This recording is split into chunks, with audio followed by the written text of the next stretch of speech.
Welcome to Middle East Briefing. The content of the briefing includes Biden and the terrible, horrible, no good, very bad year. On the Gaza shoah and the banality of evil. The year everything, and nothing, changed in the Middle East. South Africa takes Israel to international court for genocidal acts in Gaza. Our most read stories of 2023. Biden and the terrible, horrible, no good, very bad year. Foreign policy.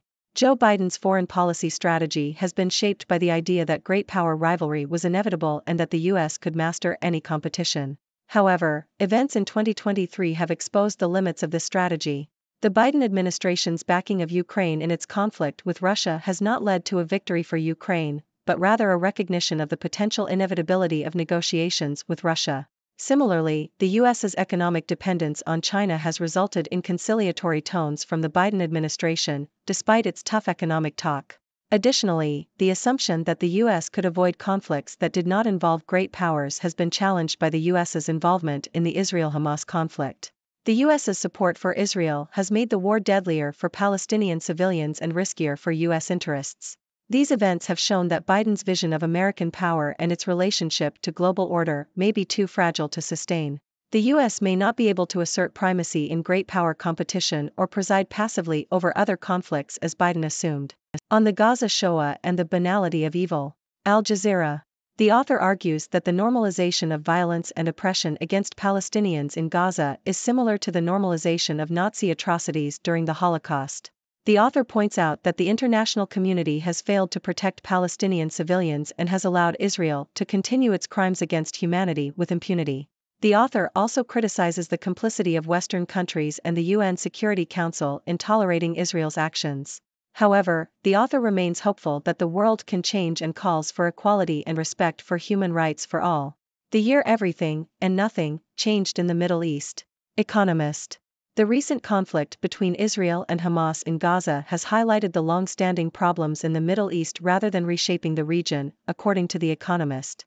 Prior to the conflict, there was a push for regional de-escalation, with Saudi Arabia striking a deal to ease tensions with Iran and the Gulf states and Egypt seeking to mend ties with Qatar and Turkey. While the détente has largely held, the violence of the past few months has reinforced the region's state weakness and deep-rooted conflicts. The war has imposed costs on Israel, the US, and the world economy, and has widened the gap between the Gulf states and the rest of the region. Weak states tend to have weak economies, and the conflict will exacerbate economic problems in countries such as Egypt and Jordan. The war has also reinforced the trend towards intransigence in the Holy Land, with polls suggesting that it will make a permanent settlement between Israelis and Palestinians even more unlikely. South Africa takes Israel to international court for genocidal acts in Gaza. RFI. South Africa has called on the UN court to investigate whether Israel committed genocide against the Palestinian people during its recent conflict with Hamas in Gaza. In an application filed on Friday, South Africa accused Israel of engaging in genocidal acts and of intending to destroy Palestinians in Gaza. Israel has rejected the claims, stating that its military offensive was directed solely against Hamas and its supporters. South Africa has been a vocal supporter of the Palestinian cause and has criticized Israel's military response to the conflict, which it claims constitutes war crimes and crimes against humanity.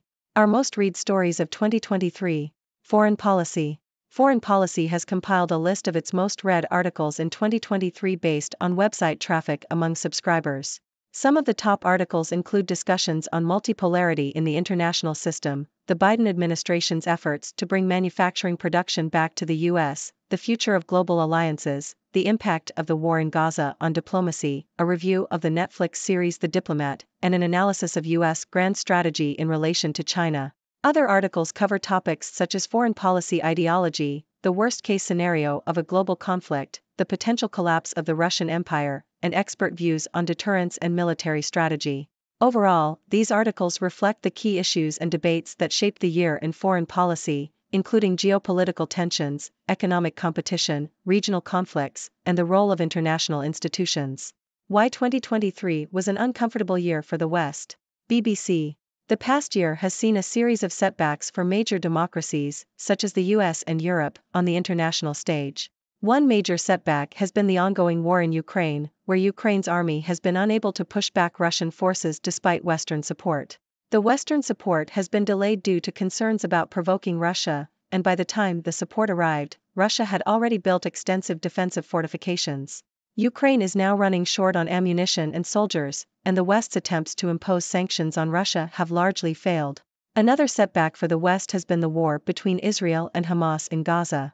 The war has diverted global attention away from Ukraine and has made the US and UK appear complicit in the destruction of Gaza by protecting Israel at the UN. This has led to an increase in Russia's influence in the Middle East. In addition, the war has spread to the southern Red Sea, where Iran-backed Houthis are launching attacks on ships, driving up commodity prices. Iran, despite being designated as a hostile threat by Western nations, has positioned itself as a champion of the Palestinian cause and has forged a closer alliance with Russia. The West has also faced setbacks in other regions. The countries of the Sahel region in West Africa have succumbed to military coups and have expelled European forces that were helping to combat a jihadist insurgency. The region is now being replaced by Russian mercenaries. South Africa, once seen as a Western ally, has been holding joint naval exercises with Russian and Chinese warships. North Korea, which is supposed to be under strict international sanctions, has forged close links with Russia and has test-fired intercontinental ballistic missiles. Finally, China has shown no sign of backing down on its territorial claims in the South China Sea and Taiwan. Despite these setbacks, there are some potential benefits for the West. The NATO alliance has rediscovered its defensive purpose in response to Russia's invasion of Ukraine.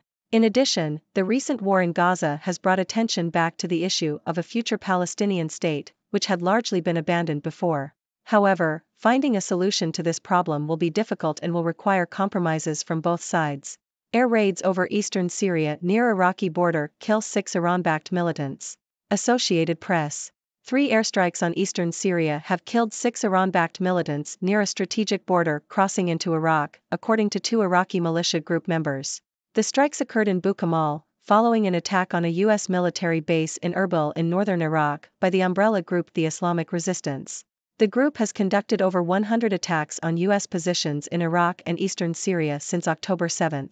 Police in Berlin ban pro-Palestinian New Year rally. Deutsche Welle.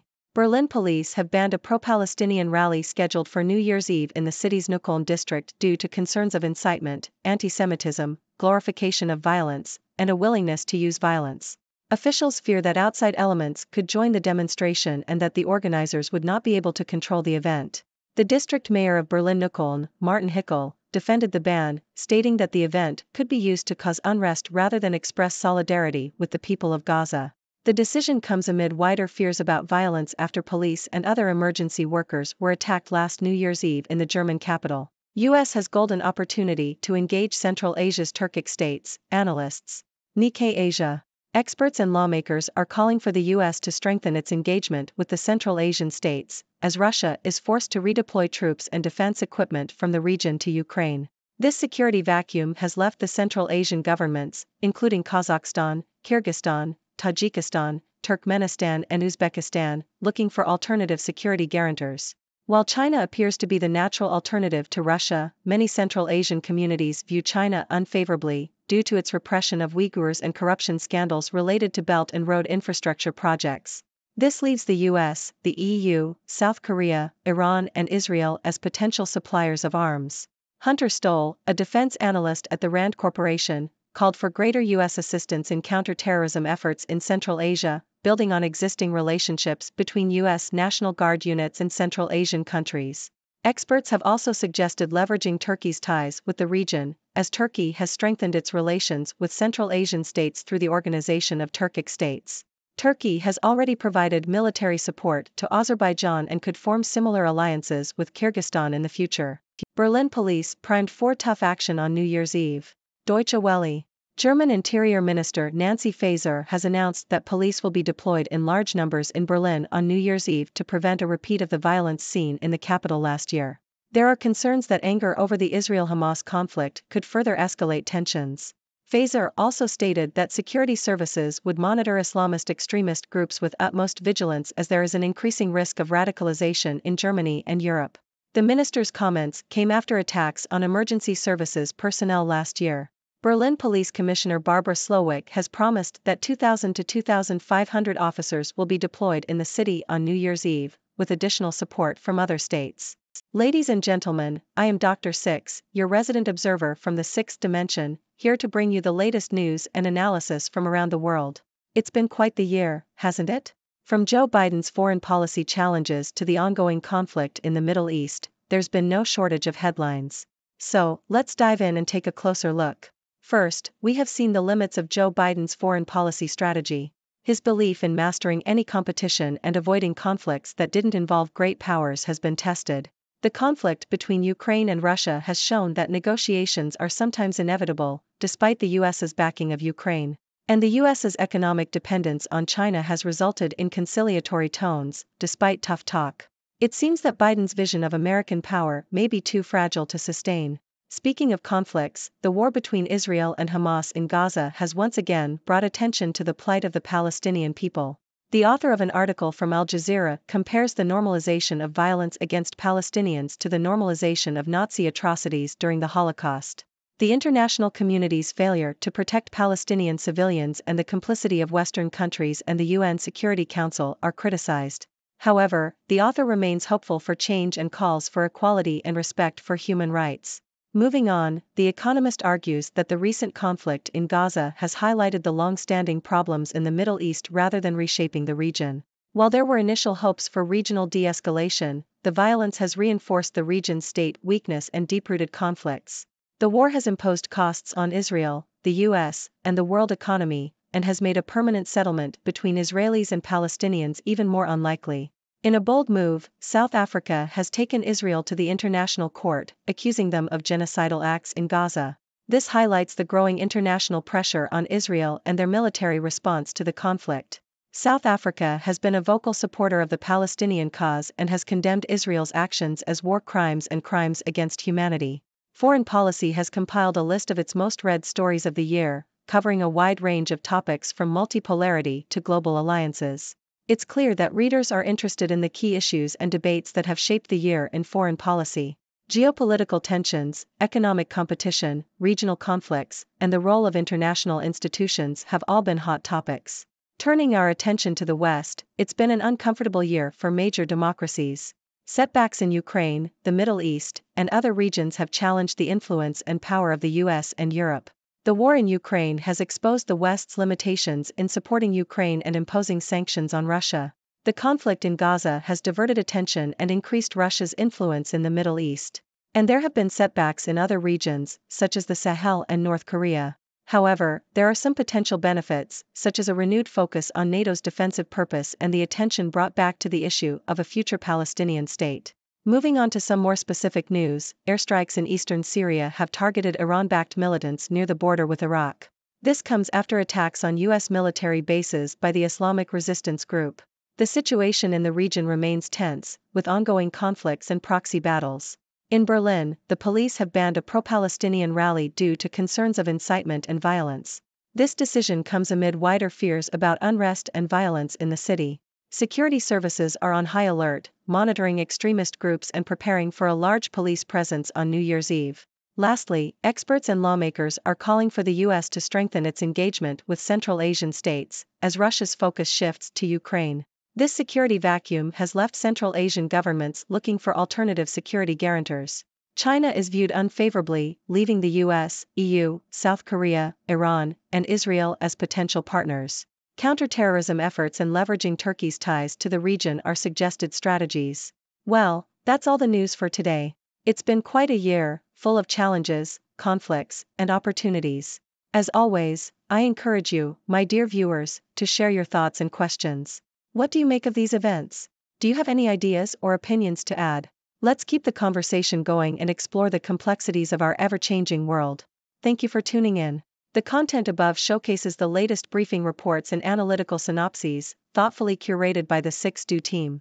These insights stem from a wide array of reputable media outlets, think tanks, government sources, and specialized experts worldwide. We encourage you to explore these sources for a comprehensive perspective. Keep in mind that while the content may not always align with the official standpoint of 6Do Brief, it's not meant to be taken as absolute directives for decision-making. Comprising seasoned media professionals, learned scholars, and accomplished scientists, the 6Do team embodies a trailblazing, fully independent media entity. To customize 6Do Brief to meet your professional needs, you have the option to subscribe to a diverse array of briefings on our website, 6dobrief.com. Regardless of your location, you can conveniently receive 6 do brief via email.